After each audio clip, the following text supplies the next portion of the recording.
Hasmi Sudarmi, seorang guru honorer di daerah terpencil di Kabupaten Sidrap, Sulawesi Selatan, telah mengabdi selama 12 tahun mengajar putra-putri bangsa.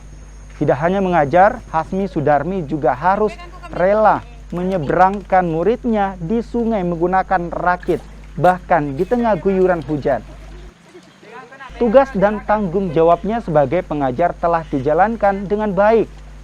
Bertepatan di Hari Guru, ia berharap kesejahteraan bagi guru honorer dapat menjadi perhatian pemerintah.